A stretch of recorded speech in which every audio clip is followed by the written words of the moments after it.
Trinity Talk episode 4, recording on a Sunday.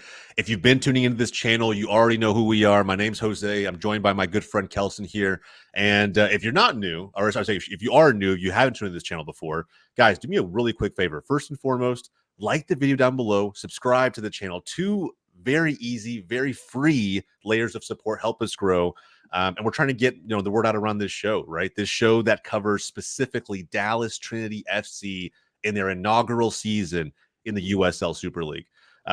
Kelson, my boy, man, big weekend for a number of reasons. We kicked it off in the right way. On the Goals TV YouTube channel, we had a watch party for this insane game, bro. We'll talk about it. On Friday night between Dallas Trinity and the Lexington SC, I should say. The women's side adding to that club who's got, who's had a men's side going for quite some time. Crazy game, 8-goal thriller. We'll talk about it. But before we do, bro, first and foremost, how you doing? Dude, I'm good. United won yesterday, so no, I didn't catch it because that was a 6:30 a.m. game. As much as I love United, I got to sleep in on Saturdays, on Sundays. Those are my days to sleep in. So that's tough, bro. It is. I know. Call me a fair weather fan, if you will, but hey, I will always support my team just if it's apt. Hey, he made it to the Trinity game. That's all that matters. I did exactly.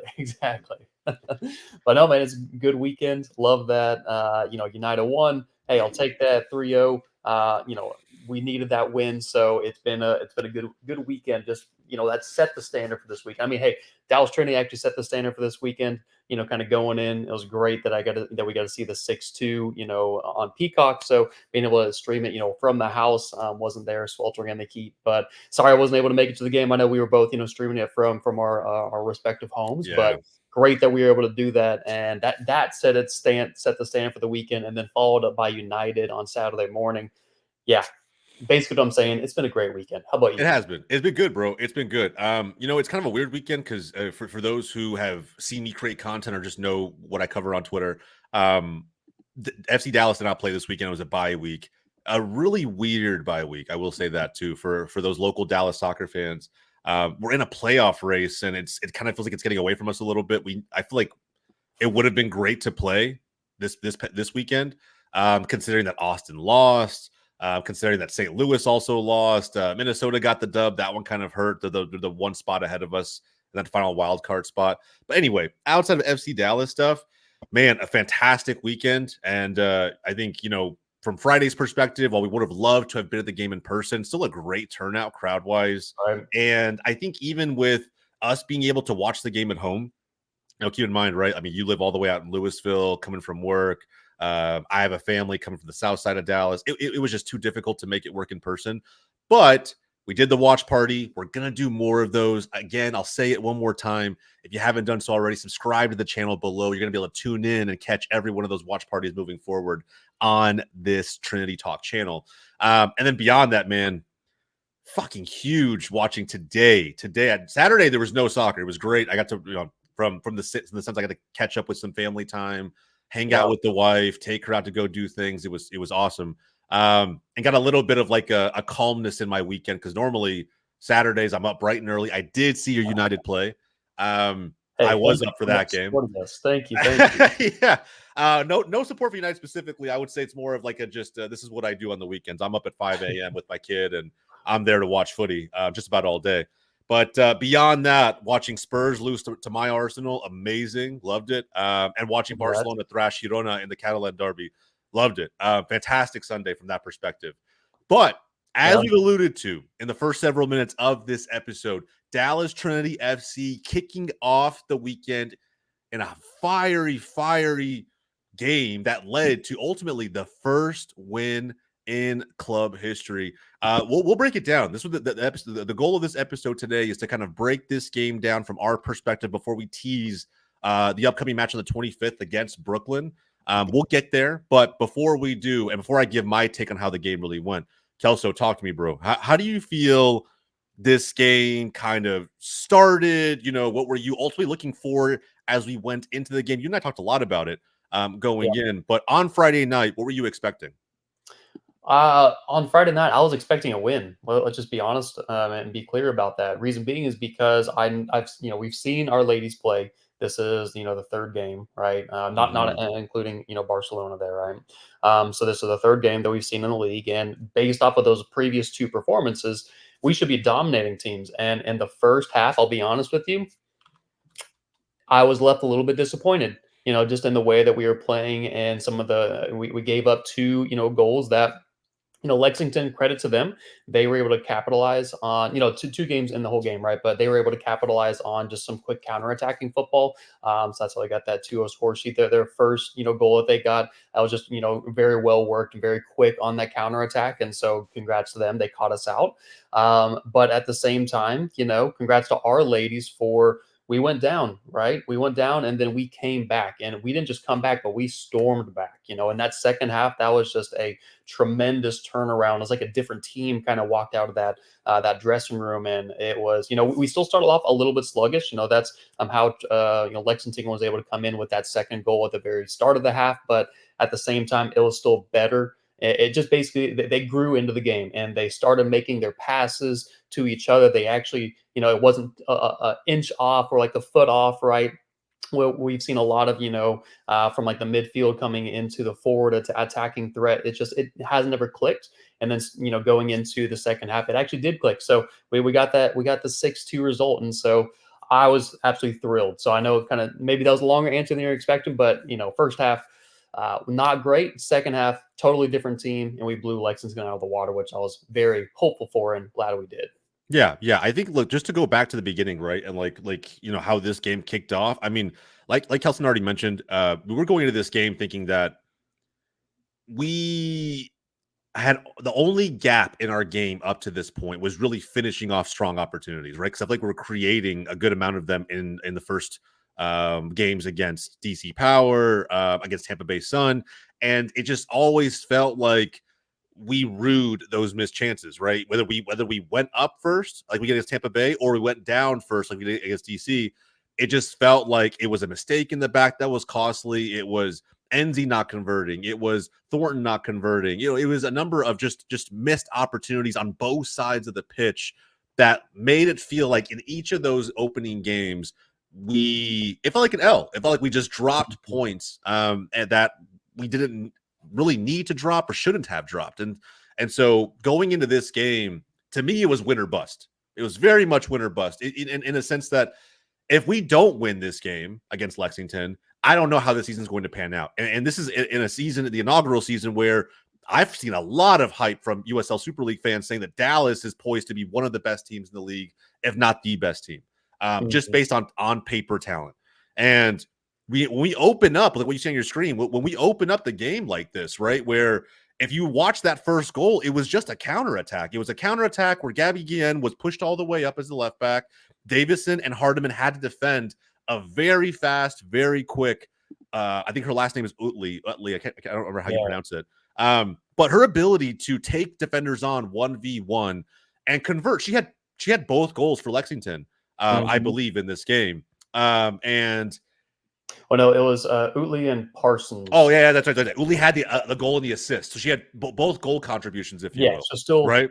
he contributed And to absolutely. Yeah, and she was being correct. able to exploit the back line that way, I think our back line is fantastic. I think it'll take a little bit of time for it to really gel into the force we know it can be. And what I mean by that is the biggest difference to me when I watch Jenna Hardman play versus Weinbrenner is that Hardman feels like, I know she is the young player back there. When you dig into her history, she's kind of the younger academy-esque product that has been brought into this back line to supplant Weinbrenner.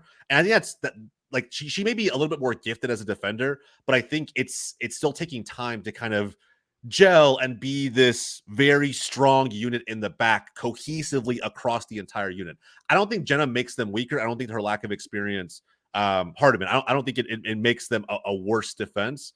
I just think you're going to see moments like this until they really start to kind of clean up some of the little mistakes here and there, right? But that's when you land on who your starting back four should be through and through. Once they've really gelled and nailed the chemistry down, I fully expect mistakes like this to go away. I really do. So while the game started off in the first 10, 15 minutes pretty slow and this costly mistake by Dallas's defense early on, it was great to see us kind of pull the game back, move in a direction where we controlled the tempo, we controlled how the pace of the game actually moved, and that ultimately led us to going into halftime, um, up 2-1, right? Yeah. Because I'll be honest, bro, in the first 15 minutes, I felt like this game could get scary. This Yeah. game could be scary for Dallas. Did you not? Like, did you feel like we could actually lose this game, right? Oh, absolutely. I mean, we let it. I mean, Utley scored, and again, if we're not mispronouncing that name, apologies there. But we think Utley. I mean, she scored in the 7th minute, right? And Yeah. then, let's talk about the second half really quick in the sense that Parsons scored in the 52nd minute, right? So it's just those initial moments that kind of gave us those hard stopping moments of like, oh man, what's going to happen, right? You let it go in that early on. I never really think that it's that big of a deal because when I think about it, if you let it go in early on, then you have so much more of the game to actually prove yourself, and it actually kind of shifts momentum away from the team that goes up early to the team that can make that comeback and get that first goal to tie it up. And then if they get that, that they're already feeling that momentum to get that second goal, right? It just increases that momentum to come back. So I always appreciate that there's a lot of opportunity to come back after going down early, but at the same time, you don't want that to happen. You're at home. You shouldn't want to go down to be able to get that momentum and get that drive to start pushing forward and make something Fair. happen. So I don't think anybody like just to pick apart what you said. I don't think anybody wants to go down, right? I don't think that they're waiting on that motivation. I just feel like sometimes you see it with these teams who focus a little bit more on control, right? Like me mhm, being a Barcelona fan, both male and female sides of the game. Me being an Arsenal fan, let's say, and I would say this is true of the men's and the women's side. Like when you're so used to controlling games, you feel like you're the one who dictates the tempo. So that if you start kind of slow in your movements, if you start kind of pinging the ball around, maybe not at 100%, maybe you're moving at 70% or 80%.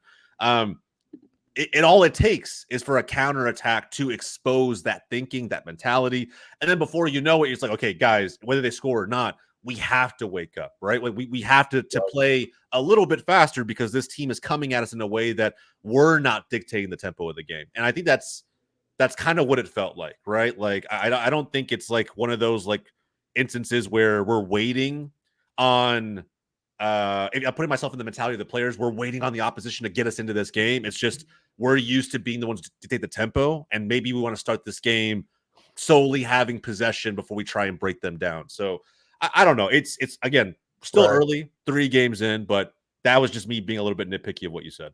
No, and I get that, right? And I agree. Like I'm not trying to say that we need the team to score first to be able to get into that mindset. I don't think any player wants that. Absolutely not. But I guess what I saw is that once we got scored on, there was just there was a definitive like switch and change up in how we were playing and the intensity that we were playing on. Like it picked up pace a little bit more. So like you said, we kind of woke up a little bit, right? And I just don't like to see that in a team, right? I want you to start from the beginning with that intensity. But at the same time, again, it's the third game in, so I'm not Yeah. expecting so much here. But again, if I'm being nitpicky, if I'm wanting the best out of my team, then these are the thoughts that we're having, right? Fair. So I agree. I agree. And to kind of move forward a little bit, I think what really caused the game to turn is not just this first goal that went in. It's not just the fact that it was a goal. It was the manner in which it was scored, right? Because yeah. I think in this game, the first 15 to 20 minutes were really not all Lexington, but Lexington was scariest in the first 15 to 20 Mhm. minutes. They put us under. They were pressing from the front. They got the goal. The counterattacks were proving to be very lethal for them. And then we got to a point where, honestly, two individual moments of very high quality skill from Dallas. That's really what it was. Amber Brooks with a holy shit delivery, right? Putting the ball on a rope, right? And getting it to where only Thornton is going to win that ball.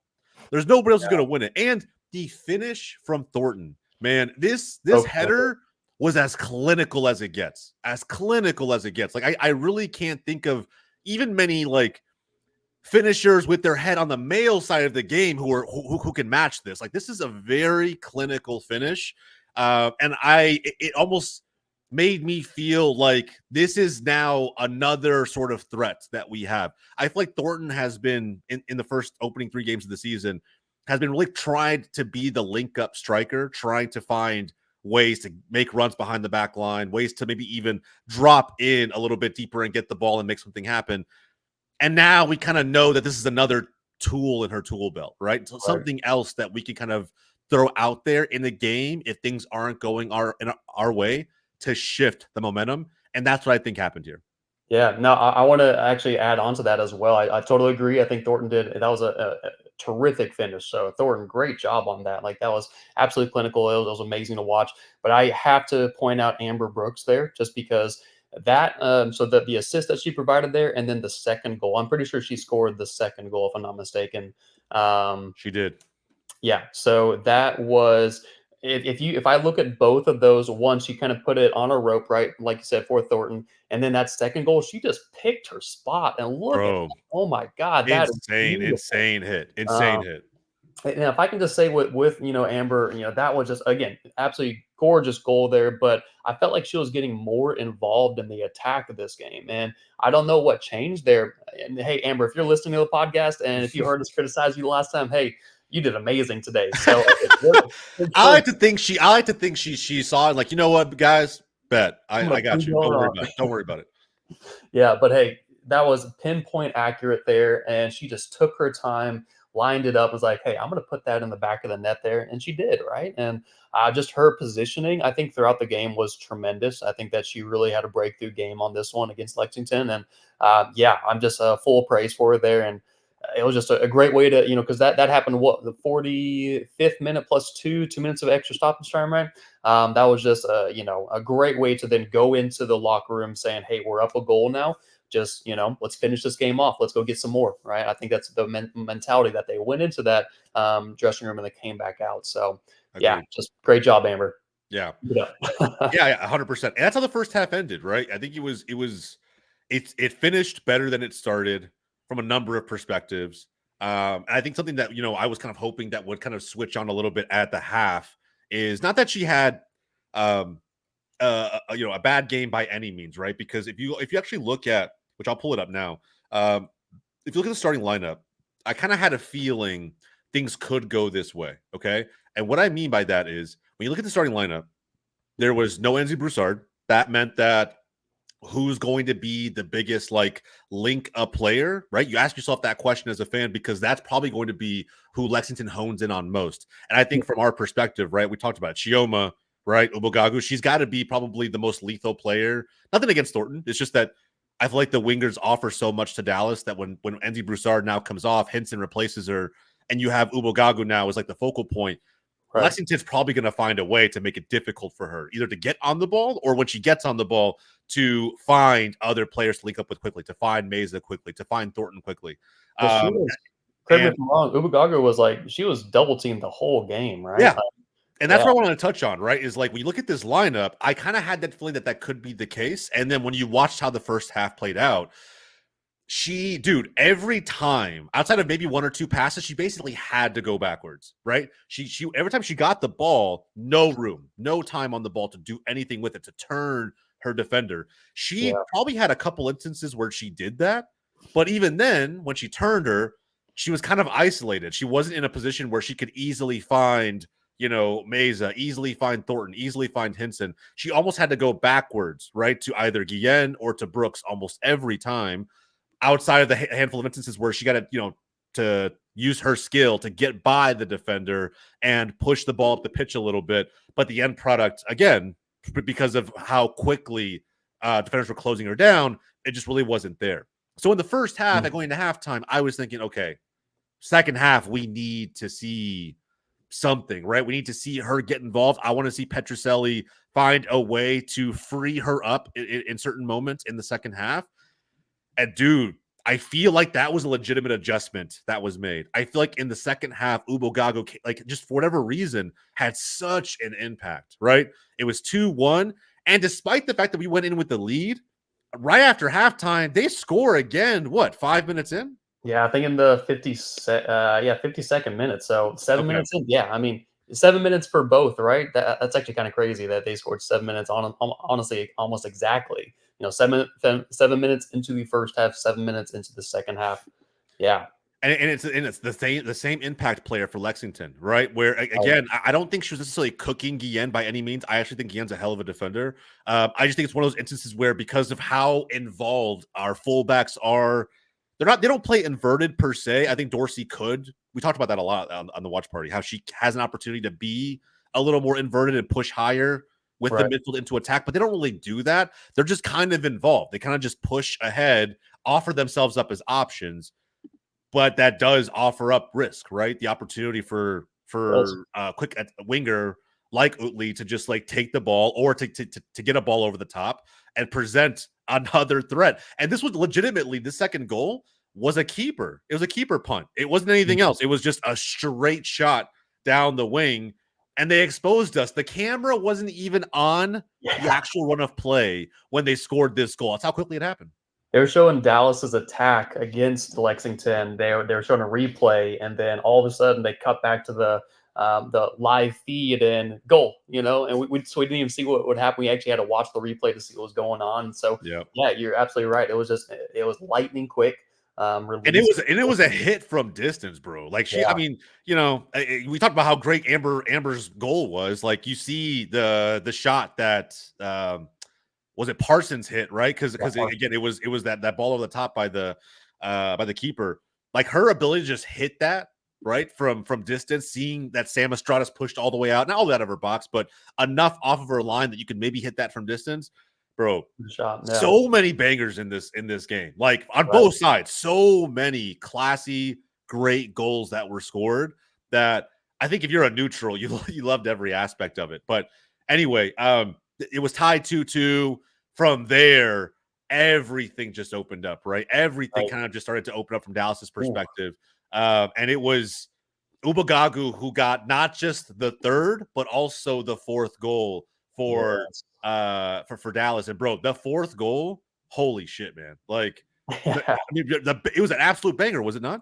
It was, dude. I mean, both those goals gotten by Ubagagu, like 4 minutes after we go down to Lexington, Ubagagu found it and just got us back in the run. I feel like we kind of got pissed that like we tied again. I think it was like one of those instances where it felt like now this was Chioma's game. Absolutely, yeah, dude. Yeah, all I can say is just that wow, right? I think you're right. Like, there's so many bangers in this game, and man, it's just been it was fun to watch and fun to see. And actually, talking about Peacock, watching it on Peacock, right? I'm actually kind of glad we tuned in on Peacock. One, because at the end of the season, I want to see the viewership on how many numbers are there. And hey, if we can add into that, then please let's keep this going, because it's just great that it's on Peacock, right? I didn't have to leave the comfort of my house, especially with it being, well, I think during this whole game, it was like 90 degrees, 95 degrees, something. It was hot as hell, bro. It was hot. Either way, sweltering, right? Glad that I could sit in my comfortable living room and watch this goal, watch these bangers on a replay, and it's like, oh man. So no, but I totally agree. I think that was just, again, another turning point of like, hey, we are going to control the rest of this game, and they did. After Ubagagu did that, and then she came back in the 67th minute with another goal, and then just we fed into Thornton. I think you said earlier, like, Thornton, like, the wingers are a little bit more dangerous, and I totally agree with that, because Thornton, like, she is absolutely dangerous, but you kind of know what to expect with a striker, in the sense that they're going to be that body that's going to be in the center. You know that you just need to man mark them, pretty much, and just make sure that they don't get away from you. A winger, though, is a lot harder to defend against, in my perspective, because they can get in the box, but at the same time, they can take the space, they can dribble past you, and that they're more of a ball mover. And yeah, so is this the fourth goal here? It's the final one. And again, I don't want to go through every single highlight, but at the end of the day, the reason I highlight this one at the end is just because, one, it solidifies the first hat trick in the history of Dallas Trinity FC. It is Thornton's hat trick as well. But on top of that, right, Ubagagu already had a brace. We had the first brace and the first hat trick in history. But in addition to that, what I loved about this, I thought originally is a deflection goal. And if you actually look at this now closely, right, because Shepard had a great half after coming on. Her ability to cut the ball in with her left and finish with her right in the split second that it happened just shows Thornton's quality as a finisher. And I think, go ahead. No, sorry, I was just adding mid stride there, like you exactly, said, bro. Exactly. Yeah, you really can't ask for a more clinical finish there to cap off a fantastic performance from Thornton. Right. Two very, very high quality finishes. And so, yeah, man, look, as we said before, 6-2. This was a fantastic game from Dallas' perspective. Now, don't get me wrong, it wasn't flawless, right? 6 goals is fantastic, but we still got scored on twice, still got exposed by, an ongoing, and I don't want to call it an issue, but I think we will continue to have a few woes here and there defensively until they really start to gel together. Hardiman's getting more experience every single week as games continue to roll on. I think Mhm. that will continue to only get better. And if not, I think if for whatever reason they want to go back to Weinbrenner, I'm not mad at it. I think she played very well. In the opening game against the Sun, despite how that set piece goal went in. So look, I think Davison, Guillen, and Dorsey already give us a very, very strong back line. Whoever ends up being the center back to pair with Davison, I think we'll be fine. If it's Hardiman, great. She'll get a ton of experience. If it's Weinbrenner, she's already pretty experienced. So either way, not really mad at that.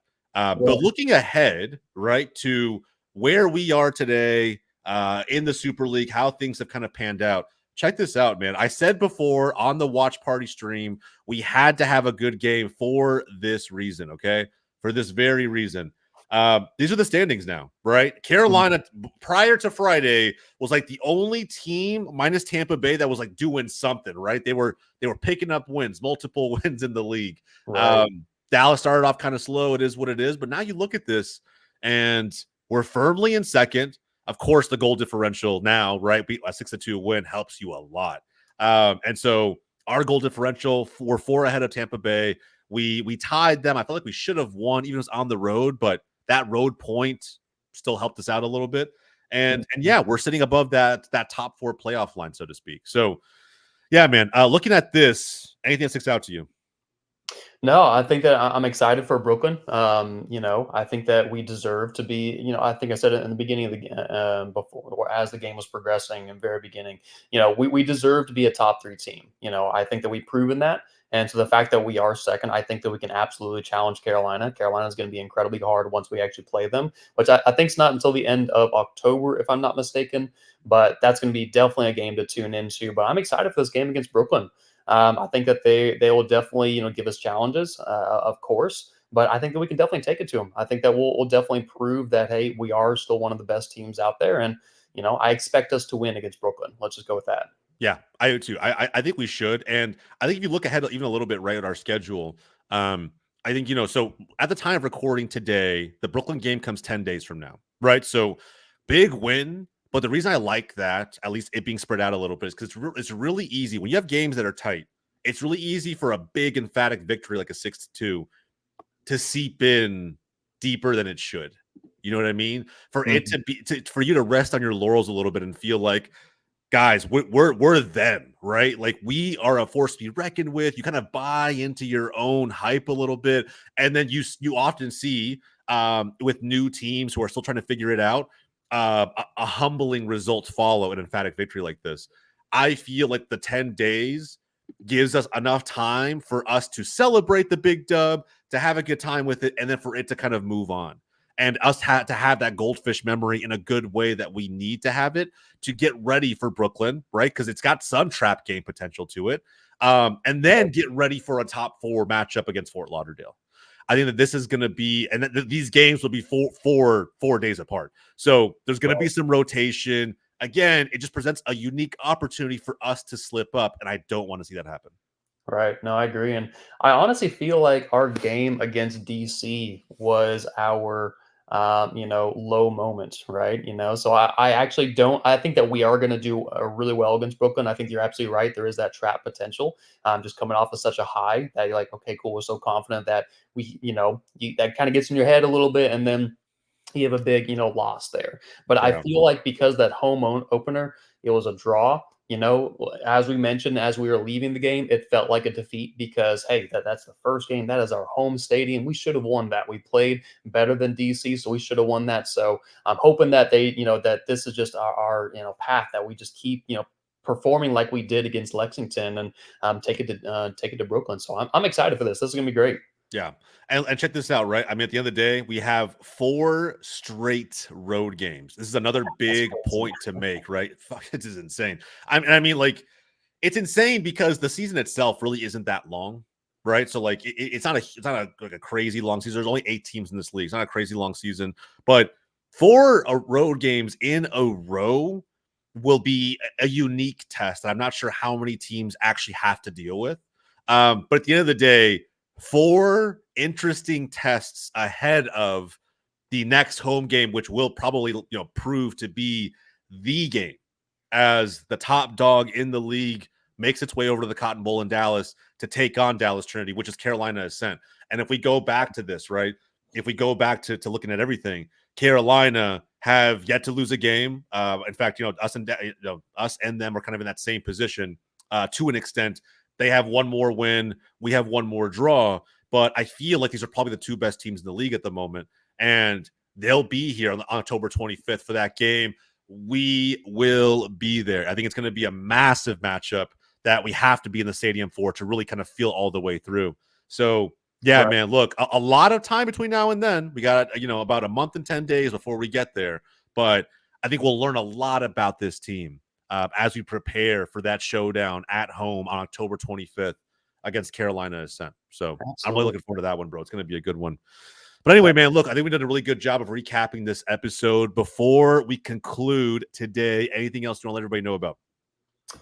No, I think that it's been a good showing. Again, for the first 3 games in, I think that I've been thoroughly surprised and excited and just proud of the ladies. In the sense that Mhm. again we've been I can't emphasize this enough. I'm probably going to say it 50 more times, but the fact that we have a team here in Dallas and that they're playing well and that they're playing to the standards that we hope that they play for, and that we can, again. You and I are such big soccer fans that we kind of have very high expectations for the teams that we choose to support. So the fact that they're kind of meeting that expectation, I think, is great. And again, we expect that there's going to be still some hurdles that we'll have to get over. That's just bound to happen. It's the first season, but the fact that we're in the place that we're in right now just gives me a lot of hope for the future. And honestly, if I can just comment on Lexington really quickly, the fact that they have 5 goals for. If you want to go back to that table picture, actually, Yeah. I actually am going to. I'm going to make a wild prediction. I think that Lexington, if they can get their defense sorted, I think that they'll move up into the top 4 just because of that attacking threat that they have, right? If you see Yeah. that, right, they have 5 goals for, 10 against. They just need to figure out that defense. And I think that they have a chance to actually move up the standings quite a bit because, their attack is lethal. So, Yeah. Yeah. uh, I think anybody who's reading into this and being like, look, you guys should have beat Lexington because they're at the bottom. They're at the bottom because at the end of the day, like, we put 6 on them. I yeah. think at the end of the day, they probably wouldn't be dead last if they had played someone else instead of Dallas to open up that game or open up the first 3 games of the season. DC Power also at the same time was some pretty stiff competition. Maybe they might not have Mhm. played champagne football, right? Or soccer, but at the end of the day, they played to their strengths. They were pretty direct. They were able to work the ball to the middle of the field. They were very physical. They gave Dallas a challenge and ultimately took a point from us on the road. So I Right. think what you're alluding to is at the end of the day, this league is very competitive. Very competitive. And I Absolutely. I don't think any individual team in this league is going to be a walk or over game, right? It's not going to be a walk in the park. Like, we really have to be ready for every single team and prove that we belong at the top alongside the Tampa Bay Suns, the Carolina Ascents, right? Like, we deserve to be at the summit, and I think we're only gonna be able to prove that to ourselves over time, right? So Absolutely. we'll see, but I agree with you. I think it's a good hot take. Lexington will likely, based on what we saw, what we know about them, despite the 6 goals, um, will not finish in dead last. I think they're going to have a lot to say, especially if they can figure out a way to just get more out of some of these games. Because the way that some of these goals happened, too, right? The banger by Ubagagu, the banger by Brooks, the header by Thornton. Like, if you Yeah. take away some of these individual moments of brilliance, Dallas doesn't score 6. Right. You know what I mean? So, Agreed. Hmm. yeah. So I think, yeah, there's going to be a lot that changes in this table as we continue to work our way through the season. But Yeah. boy, are we here for it. We are definitely Excited. here for it. Absolutely. Yeah, bro. Definitely excited. But look, ladies and gentlemen, that is it. The last thing I'll leave you with really quickly before we wrap up. September 25th. I got a month ahead of myself. In 10 days' time on a Wednesday. So next Wednesday, we're going to be doing Kelson will be out of town. He'll be traveling, but I will be here for the watch party on this channel as we travel to Brooklyn FC to take on Brooklyn in the 4th game of the season. I'm super excited for it. But look, if you guys want to be here and bask in the glory, right? Get our first road win of the season. Man, join me here on this channel on Wednesday the 25th. It's going to be a great time. I'll be here for the full game. We'll talk about it. We'll laugh. We'll have a great time. But anyway, outside of that, that's my last little plug for the show today. Kelson, I appreciate it, bro. And guys, if you haven't done so already, man, like the video, subscribe to the channel. Trinity Talk here covering Dallas Trinity FC week in and week out for the duration of the inaugural USL Super League season. All right, so everybody here at Trinity Talk, my name's Jose. That's Kelson. We'll catch you guys next time.